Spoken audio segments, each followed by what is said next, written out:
ओम शांति। सभी विशेष आत्माओं को याद, प्यार और नमस्ते। आज का सवाल भेजा है किसी ने कि एक मुहावरा जो मुरली में बहुत बोला जाता है, आत्मा परमात्मा अलग रहे वो काल, सुंदर मेला हो रहा अब सतगुरु मिला दयाल। सवाल बहुत महत्वपूर्ण है, तो इसका आध्यात्मिक अर्थ देखते हैं। प्रश्न बहुत गहरा और सटीक है, समझते हैं इसको। आत्मा और परमात्मा बहुत जन्मों से अलग रहे, यानी आत्मा माया के चक्कर में शरीर में उलझी रही और परमात्मा से उसका मिलन नहीं हुआ। अब जब सदगुरु सच्चा मार्गदर्शक मिल गया तो आत्मा को परमात्मा का बोध हो रहा है, मिलन का सुंदर मेला लग रहा है। अब गहराई से जो तीसरी दृष्टि की बात आती है उसे समझना है। आत्मा परमात्मा अलग रहे बहुकाल, इसका अर्थ केवल ये नहीं कि दो अलग सत्ता है, सत्ता एक ही है, परंतु खेल जागृति का है, नींद का है, विस्मृति का है, स्मृति का है। बल्कि ये आत्मा ने अपनी परम सत्ता को पहचाना नहीं था, जो अब पहचान लिया। देवभान की चारों दृष्टियों में आत्मा भटक रही थी। एक शारीरिक दृष्टि थी, एक संबंधों की दृष्टि से देखती थी दुनिया को, एक धर्म की दृष्टि से, संस्कारों की दृष्टि से दुनिया को देखा जा रहा था, एक लौकिक ज्ञान की दृष्टि से। आंखें बाहर तलाश रही थी कुछ, रूहानी दृष्टि का इस्तेमाल नहीं किया गया। इन चारों दिशाओं में भटकी रही आत्मा परमात्मा को बाहरी रूपों से खोजती रही, मंदिरों में, मूर्तियों में, कर्म कांडों में, नाम में, रूप में। तो कहा जाता है सुंदर मेला हो रहा है। अब वह साक्षी बनकर अब तीसरी आंख से देखने लगी, तीसरी दृष्टि से देखने लगी। तब बोध जागृत हो गया, भ्रम मिट गया। अब आत्मा स्वयं को एक बिंदु ज्योति रूप मान रही है और वह ज्योति परमात्मा की ओर आकर्षित भी हो रही है। यह सुंदर मेला वास्तव में त्रिविध योग है, आत्मा और परमात्मा का चेतन मिलन। अब सदगुरु मिला दयाल माध्यम बनी आत्मा के लिए बोला जाएगा, और सदगुरु अर्थात परमात्मा शिव। नंदी चुपचाप मंत्रवत बैठा हुआ है। ये देह जो है ये नंदी है और देही में उसका विश्राम। इसी देह के अंदर एक देही है जिसमें यशोदा ने पूरे ब्रह्मांड को देख लिया था। पिंड में ब्रह्मांड, सो पिंडे सो ही ब्रह्मांडे। शरीर को नंदी कहेंगे और पिंडी को शंकर कहेंगे, क्योंकि शरीर का निर्माण पांचों तत्वों से हुआ। अभी अज्ञानतावश पांचों तत्वों की अलग अलग पूजा होती, जल की अलग पूजा होती है, अग्नि की अलग पूजा होती है, वायु की अलग पूजा होती है। तो इससे हम अच्छी रीति समझना, हमें ये स्थूल शरीर जो आत्मा का पूरक है। बाबा ने कहा है कि मेरी बिंदी का नाम शिव है। पकड़ लो इस बात को, याद रख लो, ये अंडरलाइन कर लो, कहीं लिख लो। बहुत बड़ा इशारा है कि मेरी बिंदी का नाम शिव है। मेरा नाम शिव नहीं है, मेरी बिंदी का नाम है। और शंकर का सूक्ष्म शरीर है, ऐसा साप्ताहिक कोर्स में साफ साफ लिखा हुआ। लाइट का शरीर, देही में इसका विश्राम। किसका विश्राम बोला गया है? बिंदी का, शिव का। जो खोल बना हुआ है, जो अंगूठा आकार का तालू से छोटा सा मांस का टुकड़ा बल्ब की तरह लटका हुआ है, उसके भीतर जो प्रकाश है,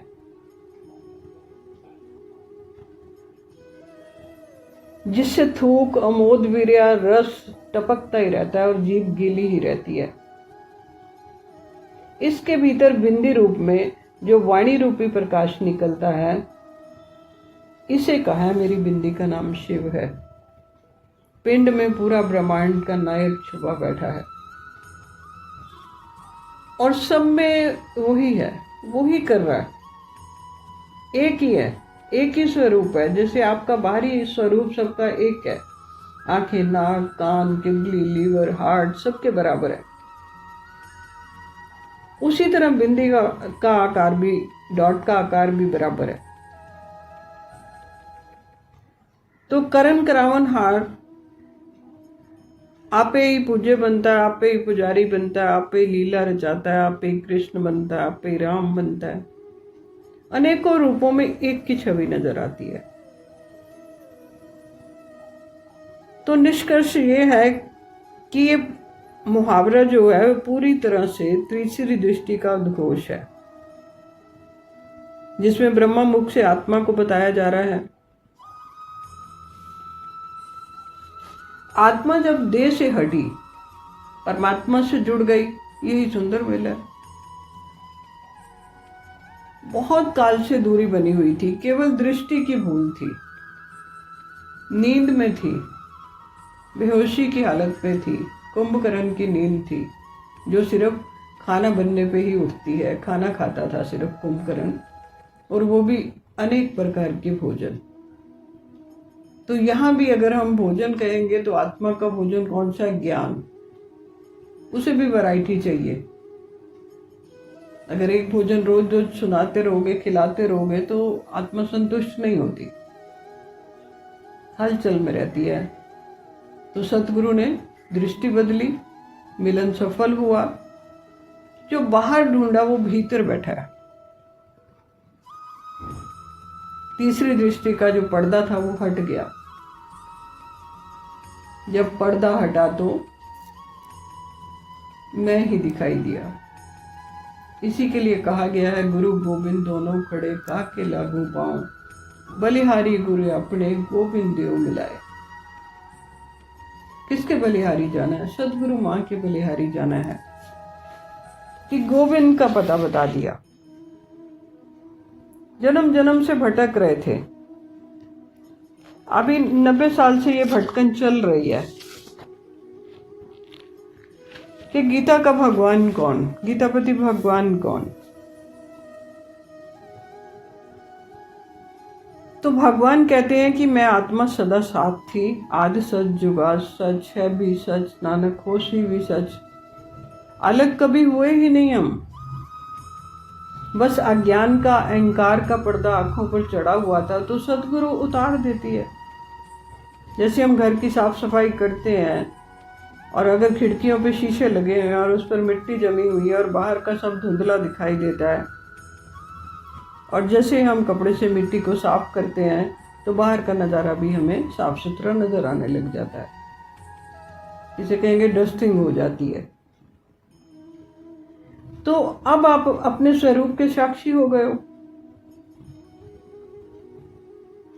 जब आप साक्षी हो गए तो मैं मिल गया। अहंकार का पर्दा चढ़ा हुआ था, क्योंकि जब सदा शिव, त्रिमूर्ति शिव सृष्टि पर हमेशा कायम रहते हैं, वो कहीं जाते ही नहीं, परंतु बाहरी आंखों से देखते हो आप तो दिखाई नहीं पड़ते। तो सुंदर मेला हो गया जब सतगुरु मिला दयाल। अभी दलाल बोला जाता था। तो सुंदर मेला कोई बाहर नहीं होना, सड़कों पे, मेलों में या मंदिरों में जाके, भीतर से अपना वो सत्यम शिवम स्वरूप जो है वो सुंदर साफ सुथरा दिखाई दे गया कि सत्य यही है। एक कथा सुनाते हैं कि एक बूढ़ी माता थी और वो कपड़ा सिलती है तो उसकी सुई खो जाती है। आंखें कमजोर पड़ गई थी, अंधेरा हो रहा था, शाम का टाइम था, तो सुई हाथ से गिर जाती है। तो वो झोपड़ी के बाहर निकलकर मिट्टी में हाथ मारती है और सुई को ढूंढती है। एक जानकर वहां से निकलता है, पूछता है कि माई क्या खो गया? तो वो बताती है कि सुई। माता सूफी फकीर थी।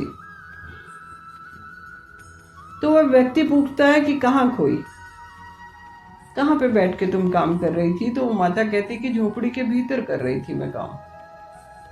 तो व्यक्ति कहता है कि काम आप भीतर कर रहे थे, सुई वहां पे गिरी है, तो आप बाहर क्यों खोज रहे हो मिट्टी के अंदर? आपको सुई झोपड़ी के भीतर मिलेगी। तो सूफी फकीर हंस पड़ती है, कहने लगती है कि यही मैं तुम्हें बता रही हूं और कई सालों से बता रही हूं कि तुम्हारी सुई अंदर खोई है, उससे कट उतरनी है, तुम भीतर झोपड़ी में मिलेगी वो तुम्हें, पर तुम होके सुनते ही नहीं।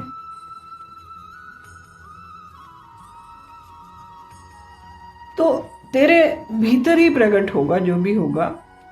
ये भगवान कह रहे हैं, मैं परम सत्य हूं, तू मेरा अंश प्रकाश है, ज्योति है, लाइट है, बिंदी है, और बिंदी का नाम शिव है। बहुकाल की ये दूरी तेरे ही भ्रम का प्रमाण थी। ये परिणाम जो था, ये तेरा ही भ्रम बना हुआ था। अब सतगुरु मिला, बोध हुआ और दृष्टि बदल गई। और दृष्टि से सृष्टि की बात कही गई है। दृष्टि बदलो, सृष्टि बदल जाएगी। और मुझे अपने ही तेज में अनुभव करो जो आपको हो गया होगा। सतगुरु मिले दयाल। भगवान कहते तूने बाहर पूजा, नाम में पूजा, रूपों में ढूंढा, पर मैं तुम्हें तुझ में ही बैठा रहा, इंतजार करता रहा तेरे वापस लौटने का। अब तू तीसरी दृष्टि से देखेगा। दिव्य दृष्टि का वरदान मिलते ही सत्य प्रकट हो गया। मैं उसी क्षण तेरे सामने हूं। देरी नहीं लगी, परंतु आप स्कूल में इतनी सारी किताबें लेके जाते हो, परंतु जब तक टीचर आपको उसका उत्तर नहीं बताती, आपको समझ नहीं लगता। साधारण सी बात है। जैसे ही पर्दा हटा, जैसे ही बताया गया, तो वहां आत्मा तो स्वतः से अलग पहले देखा जा रहा था, जैसे कोई वस्तु हो। जैसे आप कहते हो मेरी कार, मेरा शरीर, मेरा घर, वैसे ही आप आत्मा को देख रहे थे। मेरी आत्मा। यहां गड़बड़ हो रहा था। मैं आत्मा हूं क्योंकि मेल तत्व, ये पुरुष तत्व की घोषणा है। जब आप कहते हो मैं आत्मा हूं, चैतन्य हूं, तो दोनों ही भाव उत्पन्न हो जाते हैं। अर्धनारीश्वर का रूप प्रकट हो जाता है। जब आप कहते हो मेरी आत्मा, तो वहां गड़बड़ी हो जाती है। शब्द बड़ा छोटा सा है। मैं और मेरे का ज्ञान होना चाहिए। मेरे में क्या क्या आता है समझ होनी चाहिए। मेरे हाथ, मेरे पैर, मेरा घर, मेरे बच्चे, मेरी गाड़ी। तो वहीं आप कह देते हो मेरी आत्मा। तो ये शब्द जो है, इस मेरी को हटा के मैं लिख दीजिए, तो सरल होता जाएगा। पूर्व में स्थित साक्षी अखंड जो भीतर विराजमान है, मैं आत्मा हूं, यह पुरुष चेतना की घोषणा है। स्वतंत्र, निर्णय लेने वाला, गवाह, निर्विकारी। बाबा ने स्पष्ट कह दिया कि सृष्टि के ऊपर एक ही नर है और बाकी सब नारियां हैं। तो ये पक्का कर लीजिए। इस बात को बार बार पूछेंगे तो कंफ्यूज रहेंगे। तो सब नारियां कैसे हैं वो भी लिख के बता दिया गया कि तुम सब सीताएं हो, मेरी अर्धांगिनियां हो। तुम सब द्रौपदियां हो, मेरी अर्धांगिनियां हो। मैं सदाशिव सृष्टि पर हमेशा कायम रहता हूं। तो मुझे नहीं लगता कोई पूछने वाली बात बाकी बची हो, क्योंकि पहले से सब बता दिया गया है। बस अंतर को समझना है। तो आज इतना ही करते हैं। सभी को याद होना चाहिए कि आप त्रिमूर्ति की ऊर्जाओं से भरपूर हो और तीनों ही ऊर्जाओं को एक तरफ बहाना है। खंडित ऊर्जाएं जो है वो काम नहीं करती। ज्ञान ही शक्ति है और आत्मज्ञान ही परम शक्ति है। ज्ञान जो है बाहरी ज्ञान होता है, इधर उधर से लेते हो कि संसार में कैसे रहना है। तो जो आत्म ज्ञान है और उसके साथ साथ परमात्म ज्ञान है, वो परम शक्ति है। उससे मुक्ति मिलती है, जीवन मुक्ति मिलती है। शिव की पाठशाला में जो प्रवेश कर लेते हो जब आप, तो समझो कि मोक्ष की दिशा में आपने पहला कदम रख दिया। हर वाक्य यहाँ पे जो बोला जाता है वो एक रूहानी मंत्र है। सुनो, समझो, जीवन बनाओ। जय भारत, जय भारती। और ये जय करनी चाहिए सुनने वालों की भी, जो आप इतना समय निकालते हो और मंत्र मुग्ध बैठ के एक रस सुनते हो। तो जय जयकार आपकी भी है साथ में। ओम शांति।